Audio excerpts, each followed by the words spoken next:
오늘 말씀 요한복음 9장 1절부터 7절까지 우리 같이 봉독합니다. 예수께서 길을 가실 때에 날 때부터 맹인된 사람을 보신지라. 제자들이 물어 이르되 랍비여, 이 사람이 맹인으로 난 것이 누구의 죄로 인함이니까? 자기니까 그의 부모니까? 예수께서 대답하시되 이 사람이나 그 부모의 죄로 인한 것이 아니라 그에게서 하나님이 하시는 일을 나타내고자 하심이라. 때가 아직 낮음에 나를 보내신 이의 일을 우리가 하여야 하리라. 밤이 오리니 그때는 아무도 일할 수 없느니라. 내가 세상에 있는 동안에는 세상의 빛이로라. 이 말씀을 하시고 땅에 침을 뱉어 진흙을 이겨 그의 눈에 바르시고 이르시되 실로암 못에 가서 씻으라 하시니, 실로암은 번역하면 보냄을 받았다는 뜻이라. 이에 가서 씻고 밝은 눈으로 왔더라. 아멘. 여러분, 오늘 본문은 예수께서 태어나실 때부터 맹인된 사람을 봄으로써 시작이 됩니다. 근데 여러분, 태어날 때부터 맹인된 사람을 제자들도 보았을 때 그들이 예수님께 뭐라고 질문을 했습니까? 놀랍게도 누구의 죄 때문에 이 사람이 이런 저주를 받고 태어났는지 물었습니다.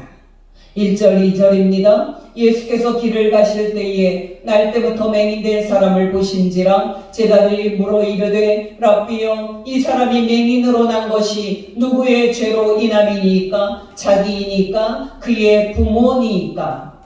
여러분, 제자들의 이 질문에는 그 당시 태어날 때부터 맹인된 사람을 바라보는 유대인의 신학이 담겨 있습니다. 여러분, 그 신학은 무엇입니까? 바로 태어날 때부터 맹인된 사람은 죄를 지었기에 그렇게 하나님께 저주를 받아서 태어났다 하는 신앙입니다. 여러분, 놀랍게도 이 신학은 제자들만이 가진 신학이 아니라 그 당시 모든 유대인들이 가진 신학이었습니다. 여러분, 앞으로 생각을 해보겠습니다마는 예수님께 고침을 받고 앞을 보게 된 이 사람은 나중에 유대인들에게 소환이 돼서 조사를 받았을 때 신학과 지식이 넘치는 사람이 되어 예수님께서 하나님에게서 온 선지자임을 유대인들에게 증언합니다. 여러분, 이 사람의 말이 겉으로는 증거지 사실은 놀랍게도 이 사람의 증언은 유대인들을 가르치는 수준이었습니다. 일자 무식이었던 사람이 유대인들을 가르치자 화가 난 유대인들이 이렇게 말합니다. 33절에서 34절. 이 사람이 하나님께로부터 오지 아니하였으면 아무 일도 할 수 없으리이다. 유대인들이 대답하여 이르되 너가 온전히 죄 가운데서 태어나서 우리를 가르치느냐 하고 이에 그 사람을 쫓아내어 보내니라. 여러분, 놀랍지 않습니까? 유대인들은 그 당시에 태어날 때부터 맹인된 사람을 죄 가운데서 태어난 사람이라고 생각을 했습니다. 무슨 뜻입니까? 바로 죄를 지었기에 그렇게 하나님께 저주를 받아 태어났다는 뜻입니다. 여러분, 유대인들이 왜 이런 신학을 가지게 되었을까요? 우리는 그 이유를 어렵지 않게 알 수 있습니다. 여러분, 모세 율법에 의하면 하나님께 바치는 제사의 경우에 그 제물은 양이든 다른 제물이든 흠이 없는 온전한 상태의 것이어야만 했습니다. 또 여러분, 하나님께 제물을 드리는 제사장들의 경우에 그들은 육체에 어떤 흠과 하자도 없는 온전한 사람만 하나님께 가까이 나아갈 수 있는 제사장이 될 수 있었습니다. 이런 배경에서 여러분, 태어날 때부터 맹인된 사람은 그 당시에 유대인들에게 죄를 지었기에 하나님께 저주받은 사람이다 라는 인식이 생겼습니다. 바로 이런 신학 위에서 제자들이 예수님께 질문을 하고 있는 겁니다. 여러분, 놀랍게도 제자들이 가지고 있었고 그 당시 모든 유대인들이 가지고 있었던 이 신학은 다른 종교의 교리나 이 세상 사람들이 갖고 있는 생각 속에 그대로 존재하고 있습니다. 여러분, 불교와 힌두교의 유명한 교리가 뭡니까? 바로 전생의 교리이고 또 업보의 교리입니다. 여러분이 알다시피 불교나 힌두교의 경우에 태어날 때부터 맹인된 사람은 전생에 그가 죄를 지은 업보 때문에 그렇게 저주를 받고 이 세상에, 이 땅에 태어난 사람입니다. 여러분, 그 사람이 다음 생에 맹인이 아닌 온전한 사람으로 태어나려면 어떻게 해야 합니까? 말할 필요 없이 이 땅에서 살 때 선행을 많이 하고 또 덕을 많이 쌓아야 합니다. 그래야 다음 생애에는 두 눈을 가진 정상적인 사람으로 태어날 수가 있습니다. 물론 여러분, 불교나 힌두교의 이 신학은 잘못된 신학입니다만은 이 두 종교의 신학이 이렇다 하는 사실입니다. 또 여러분, 세상 사람들의 말을 들어보면 은연중에 이런 신학을 담고 있는 말을 하는 것을 볼 수가 있습니다. 여러분, 사람들이 어떻게 말합니까? 아이고, 내가 지은 죄가 많아서 이렇게 산다는 등, 내 자녀가 이렇게 맹인으로 태어났다는 등 이 신학을 여과 없이 드러내는 말을 합니다. 근데 여러분, 태어날 때부터 맹인된 사람은 죄가 있어서 그렇게 하나님께 저주를 받아서 태어난 비참한 존재입니까? 정말 태어날 때부터 맹인된 사람은 죄를 지었기에 그렇게 하나님의 저주를 받은 존재로 태어난 사람이고 또 죄를 지었기에 그렇게 하나님의 은혜의 대상에서 제외된 상태로 태어난 사람입니까? 놀랍게도 그렇지 않습니다.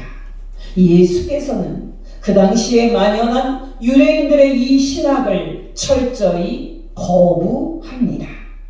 오늘 본문 3절입니다. 예수께서 대답하시되 이 사람이나 그 부모의 죄로 인한 것이 아니라 그에게서 하나님이 하시는 말을 하시는 일을 나타내고자 하시니라. 여러분, 놀랍지 않습니까? 놀랍게도 예수께서는 그 당시에 유대인들이 가지고 있는 이 신학을 철저하게 거부하셨습니다. 그런데도 여러분, 예수 믿는 성도들에게도 이런 신학이 여전히 자리를 잡고 있습니다.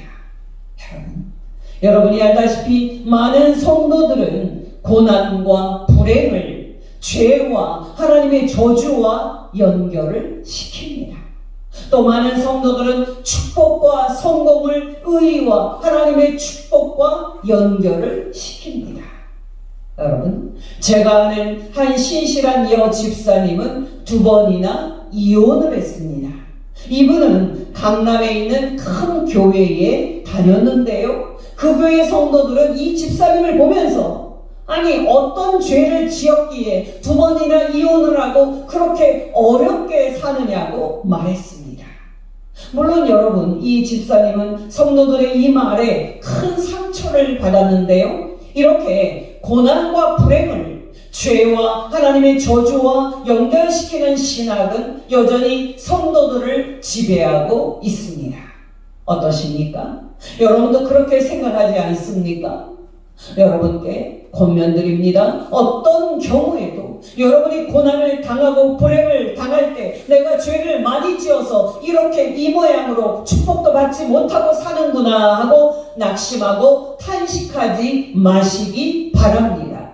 여러분, 예수께서 유대인들의 신학을 거부하고 어떤 신학과 어떤 교리를 제자들에게 가르치셨습니까?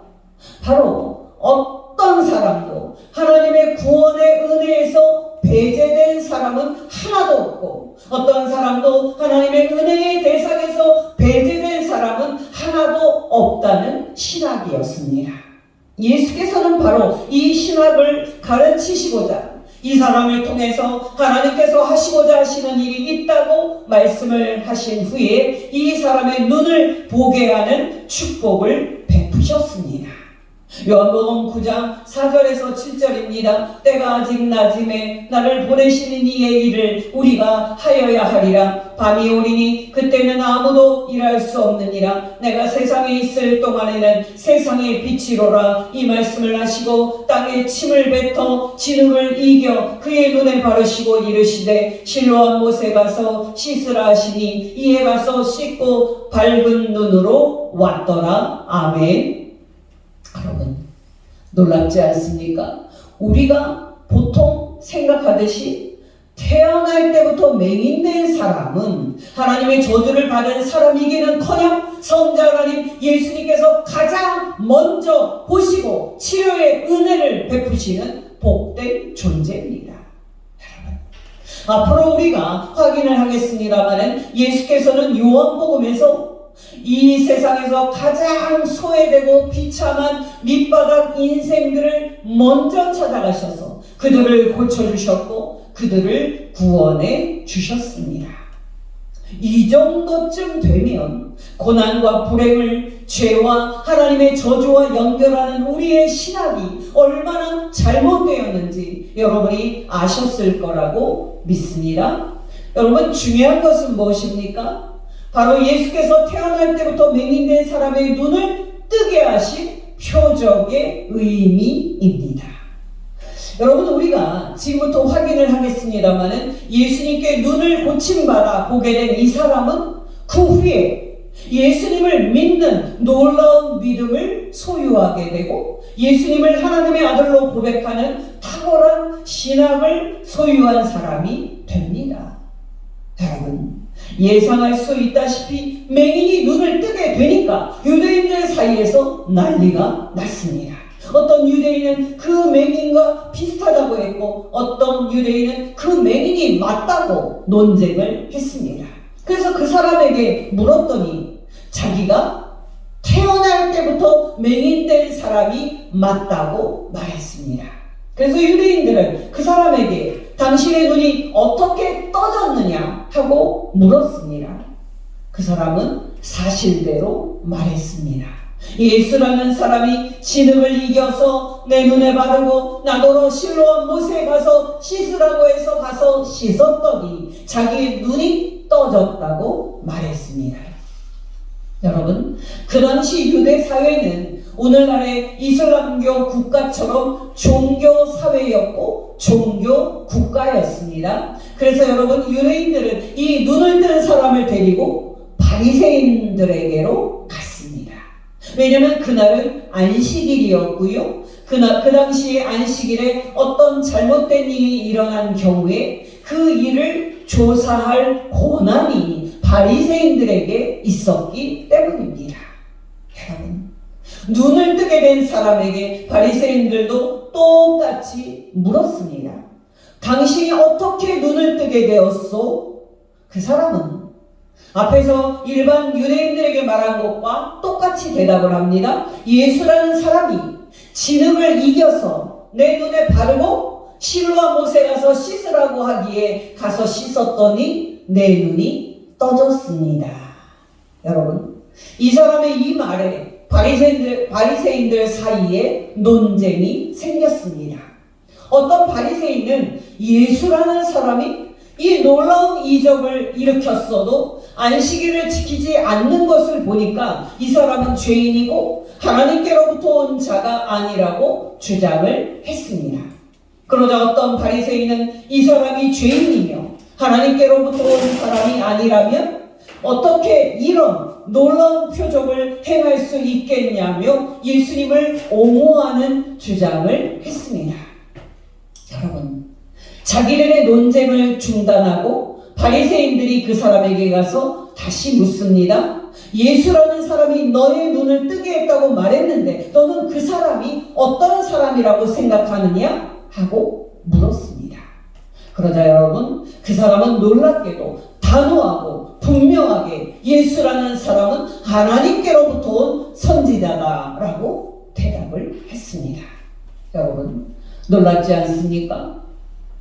여러분이 알다시피 이 사람은 태어날 때부터 맹인된 사람이었기에 율법과 구약 성경을 배울 기회도 없었고 신학이나 교리를 접할 기회도 없었던 아주 무식한 사람이었습니다. 근데 여러분, 이 사람이 예수님에 의해서 눈을 뜨게 되니까 이 사람은 놀랍게도 예수님을 두고 논쟁하는 유대인들을 뛰어넘어서 예수께서 하나님께로부터 온 선지자다라고 고백을 하고 있는 겁니다. 여러분, 이 사람으로부터 직접 예수라는 사람이 그의 눈을 뜨게 했다는 것을 들은 유대인들은 너무 놀라운 일이라서 이 사람의 말을 믿지 않고 그의 부모를 불러들여서 확인을 했습니다. 여러분, 예상할 수 있다시피 맹인이 눈을 뜨게 되자 유대인들 사이에 난리가 났고, 어떤 유대인은 그 맹인과 비슷하다고 했고 어떤 유대인은 그 맹인이 맞다고 논쟁을 합니다. 여러분, 이러한 은혜의 역사, 이제 하나님이 함께하여 주시는 은혜의 역사, 이 사람이 예수님에 의해서 눈을 뜨게 되는 이러한 사건, 이제 그 부모를 소환까지 해서 물었던 그 상황 속에서 이제 이 사람이 맹인으로 태어난 그의 아들이 맞는지, 또 맞다면 그의 눈이 어떻게 떠졌고 누가 그의 눈을 뜨게 했는지를 물었습니다. 근데 여러분, 부모들은 아들에게 예수라는 사람이 그의 눈을 뜨게 하는 표적을 행했다는 말을 들었으면서도 부모들은 그 사람이 아들인 것만 확인을 해주고 자신들은 누가 그의 눈을 뜨게 했는지를 모른다고 말했습니다. 그러면서 자신들도 아들도 다 장성한 사람이니까 이 아들에게 직접 물어보라고 대답을 회피했습니다. 여러분, 왜 부모는 모든 사실을 다 알고 있음에도 불구하고 예수께서 아들의 눈을 뜨게 했다고 말을 하지 않았을까요? 놀랍게도 여러분, 그 당시의 유대인들은 예수를 그리스도로 고백하는 사람은 출교를 당하기로 이미 공회에서 결의를 했기 때문에 부모들이 유대인들을 무서워했기 때문입니다.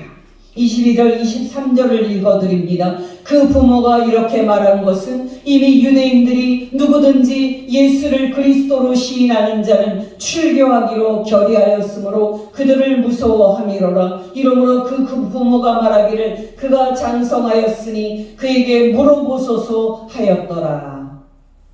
여러분, 앞에서 말씀을 드렸듯이 그 당시에 유대 사회는 종교 사회였고 또 종교 국가였기 때문에 유대교에서 출교를 당한다는 것은 그 사회에서 살 수가 없고 그 사회에서 쫓겨나는 그런 사형 선고를 받는 것이었습니다. 그러니까 여러분, 그 당시 예수님을 하나님께로부터 온 그리스도로 고백을 하는 것은 자기 목숨을 걸어야 하는 위험한 일이었습니다.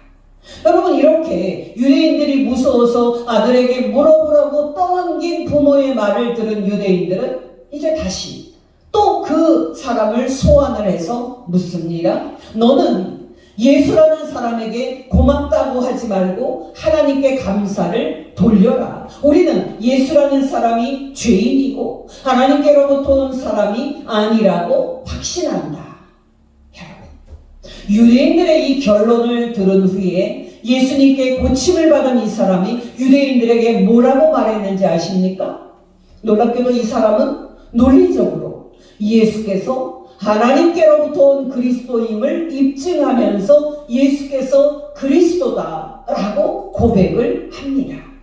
그의 말을 직접 들어보십시오. 요한복음 9장 24절에서 34절까지의 말씀이 되겠습니다. 이에 유대인들이 맹인이었던 사람을 두 번째 불러 이르되 너는 하나님께 영광을 돌리라. 우리는 이 사람이 죄인인 줄 아노라. 그 사람이 대답하되 예수라는 사람이 죄인인지 아닌지 나는 알지 못합니다. 그러나 한 가지 아는 것은 내가 맹인으로 있다가 지금 보는 그것이니이다. 그들이 이르되 예수라는 사람이 너에게 무엇을 하였느냐? 어떻게 그 사람이 너의 눈을 뜨게 하였느냐? 대답하되 내가 이미 말했는데도 당신들은 듣지 아니하고 어찌하여 다시 듣고자 하나이까? 당신들도 그의 제자가 되려 하나이까? 그들이 욕하여 이르되 너는 그의 제자이나 우리는 모세의 제자라. 하나님이 모세에게는 말씀하신 줄을 우리가 알거니와 이 사람은 어디서 왔는지 우리가 알지 못하노라. 그 사람이 대답하여 이르되 이상하다. 이 사람이 내 눈을 뜨게 하였으되 당신들은 그가 어디서 왔는지 알지 못하는도다. 하나님이 죄인의 말을 듣지 아니하시고 경건하여 그의 뜻대로 행하는 자의 말은 들으시는 줄을 우리가 아나이다. 창세 이후로 맹인으로 난 자의 눈을 뜨게 하였다 함을 듣지 못하였으니 이 사람이 하나님께로부터 오지 아니하였으면 아무 일도 할 수 없으리이다. 그들이 대답하되 이제 내가 온전히 죄 가운데에서 태어나서 우리를 가르치느냐 하고 이에 그 사람을 쫓아내어 보내니라.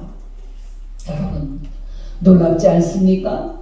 앞에서 말씀을 드렸다시피 이 사람은 태어날 때부터 맹인이었기 때문에 율법과 구약 성경을 배울 기회도 갖지 못했던 사람이었고 신학과 교리도 배울 기회를 갖지 못했던 무식한 사람이었습니다. 그러나 여러분 예수님에 의해서 눈을 뜨게 되니까 이 사람은 평신도 신학자요 구약 성경에 정통한 유대인들을 오히려 가르치는 탁월한 신학자가 되는 수준에 이릅니다. 유대인들에게 이 사람이 출교를 당했다는 소식을 듣자 예수께서는 이 사람을 만나서 이렇게 물으셨습니다. 너가 인자를 믿느냐? 여러분 앞에서 말씀을 드렸듯이 이 사람은 예수님에 의해서 눈을 뜨자 곧바로 예수께서 하나님께로부터 온 선지자임을 믿고 신앙 고백을 했습니다. 근데 여러분 예수께서는 이제 이 사람에게 한 단계 더 높은 지식을 주기 위해서 이 질문을 하고 계신 겁니다. 여러분 여기에서 너가 인자를 믿느냐에서 인자는 예수님의 신성을 가르치는 말입니다. 여러분 예수님의 이 질문에 이 사람은 또다시 신앙 고백을 하게 됩니다. 35절에서부터 38절까지의 말씀 예수께서 유대인들이 그 사람을 쫓아냈다 하는 말을 들으셨더니 그를 만나사 이르시되 너가 인자를 믿느냐? 대답하여 이르되 주여 그가 누구시오니까 내가 믿고자 하나이다. 예수께서 이르시되 너가 그를 보았거니와 지금 너와 말하는 자가 그이니라. 이르되 주여 내가 믿나이다 하고 절하는지라. 여러분 놀랍지 않습니까? 이 사람은 예수님에 의해서 눈을 뜨자 예수께서 당신이 선지자 이상의 하나님 자신인 것을 밝혔을 때 예수님을 성자 하나님으로 믿고 예수님께 엎드려 절을 했습니다. 여러분 놀랍지 않습니까? 믿음이란 바로 이런 겁니다. 여러분 이 사람이 어떻게 해서 예수께서 선지자이심을 알게 됐습니까? 정말 이 사람이 어떻게 해서 예수께서 성자 하나님이심을 믿게 됐습니까? 이 사람이 유대교에서 신학과 교리를 잘 배웠기 때문입니까? 아닙니다. 그 이유는 오직 예수께서 그의 눈을 뜨게 해서 그로 하여금 보게 해주셨기 때문입니다. 바로 이것만이 유일한 이유입니다. 여러분 오늘날에는 믿음이 어떻게 생기는지에 대한 많은 혼란이 있습니다. 어떤 사람은 예수 믿는 믿음은 사람이 자유의지로 선택할 수 있다고 생각을 하고 믿음의 기원이 사람에게 있다고 생각합니다. 여러분 기억하시기 바랍니다. 예수 믿는 믿음은 사람에게서 나는 것이 아닙니다. 놀랍게도 예수 믿는 믿음은 성자 하나님 예수께서 주시는 선물입니다. 왜냐하면 소경인 사람은 스스로의 그 힘으로는 예수님을 믿는 마음의 눈이 떠질 수가 없기 때문입니다. 여러분 오늘 이야기에서 예수께서 하시는 결론적인 말씀을 들어보십시오. 39절입니다. 예수께서 이르시되 내가 심판하러 이 세상에 왔으니 보지 못하는 자들은 보게 하고 보는 자들은 보지 못하는 맹인이 되게 하려 함이라 하시니.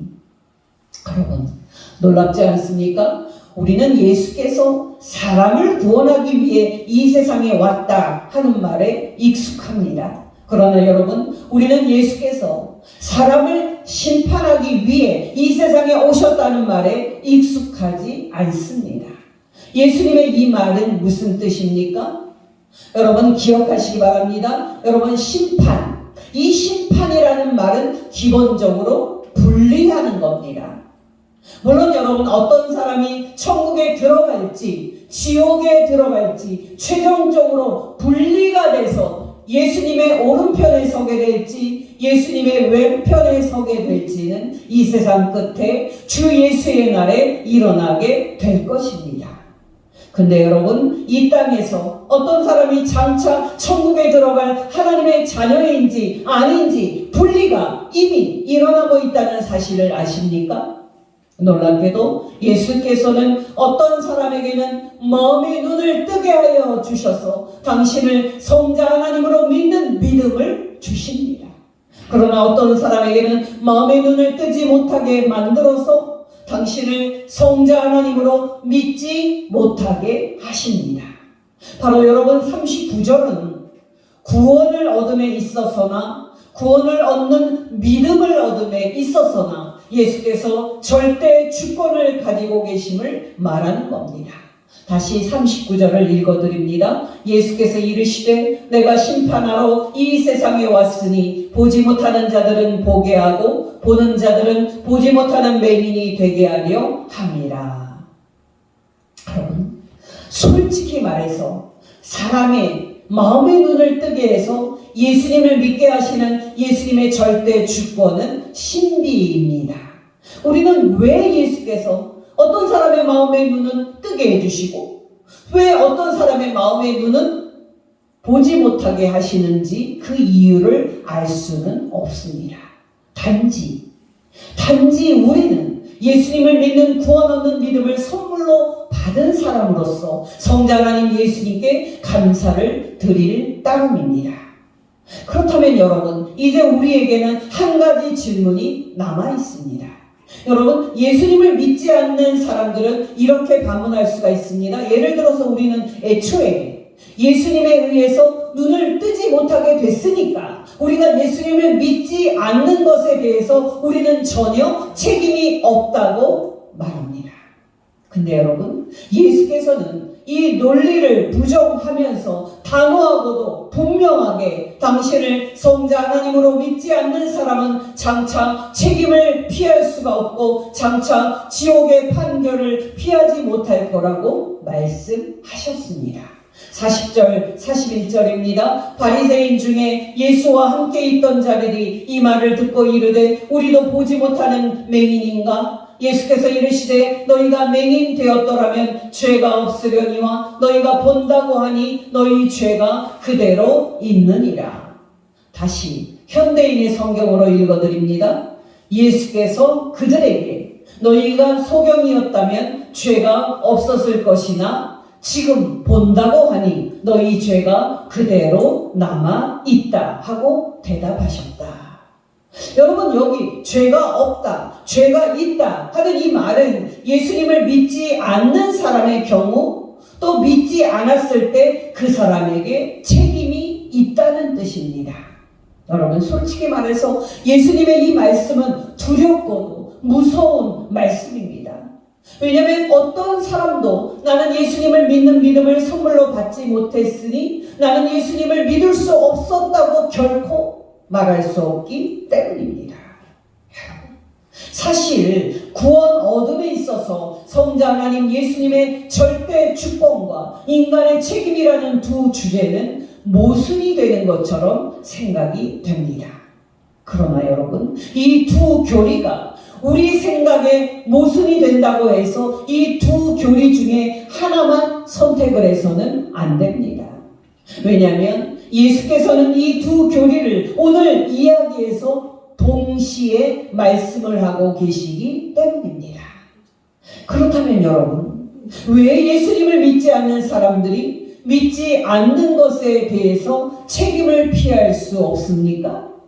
말할 필요 없이 하나님께 지음을 받았을 때에 하나님은 인식할 수 있는 마음의 눈을 소유했고, 그 마음의 눈으로 예수님을 보면서도 적극적으로 예수님을 거부하기 때문입니다. 바로 이것이 예수님의 마지막 말씀의 의미가 되겠습니다. 40절, 41절 바리새인 중에 예수와 함께 있던 자들이 이 말씀을 듣고 이르되 우리도 보지 못하는 맹인인가? 예수께서 이르시되 너희가 맹인 되었더라면 죄가 없으려니와 너희가 본다고 하니 너희 죄가 그대로 있느니라. 여러분, 솔직히 말씀드려서 우리가 예수님을 믿게 된 것은 신비입니다. 왜냐하면 우리가 마음의 눈을 떠서 예수님을 성자 하나님을 믿는 과정에서 우리가 한 일은 하나도 없기 때문입니다. 놀랍게도 우리의 보지 못하는 마음의 눈을 뜨게 하신 분도 예수님이시고, 우리의 보지 못하는 마음의 눈을 뜨게 해서 예수님을 믿도록 만드신 분도 예수님이기 때문입니다. 그러니 여러분, 우리가 할 일은 우리에게 구원 얻는 믿음을 선물로 주신 성자 하나님 예수님께 감사를 드리면서 예수님을 사랑하는 겁니다. 정말 우리가 할 일은 보지 못하는 소경이었던 우리의 마음의 눈을 뜨게 해서 예수님을 믿게 하신 성삼위 하나님께 모든 감사를 드리면서 성삼위 하나님을 사랑하는 겁니다. 여러분께 권면드립니다. 여러분, 우리 인간은 우리가 힘써서 얻은 것은 귀하게 여기는 반면에 거저 얻은 선물은 가볍게 생각하는 경향이 있습니다. 그러나 여러분, 예수 믿는 저와 여러분은 그렇게 생각을 해서는 안 됩니다. 여러분, 제가 반복해서 말씀해 드리지만 예수님을 성자 하나님으로 믿는 믿음보다 더 귀한 것은 없습니다. 여러분, 우리 스스로는 눈을 뜰 수도 없고 예수님을 믿을 수도 없는 자인데, 예수께서는 은혜롭게도 우리의 보지 못하는 마음의 눈을 뜨게 해서 우리로 예수님을 믿고 천국에 들어가는 이 믿음을 선물로 소유하게 하셨습니다. 여러분, 이게 얼마나 놀라운 은혜입니까? 저와 여러분이 날마다 이 귀한 은혜를 귀히 여기고 성삼위 하나님께 감사하면서 성삼위 하나님을 전심으로 사랑하고 예배하는 복된 성도 되시기를 예수 이름으로 축원합니다. 기도하겠습니다. 하나님 아버지, 보지 못하는 저희의 마음의 눈을 뜨게 해서 성자 하나님 예수님을 보게 하시고 믿게 하신 것을 진심으로 감사를 드립니다. 하나님 아버지, 저희에게 날마다 말씀과 성령으로 충만하게 하여 주시사 예수 믿는 이 믿음을 귀히 여기고 끝까지 성삼위 하나님을 섬기고 하나님의 뜻대로 살다가 천국에 들어가게 하옵소서. 우리의 보지 못하는 마음의 눈을 뜨게 해서 예수를 믿게 하신 빛이신 예수님의 이름으로 기도합니다. 아멘.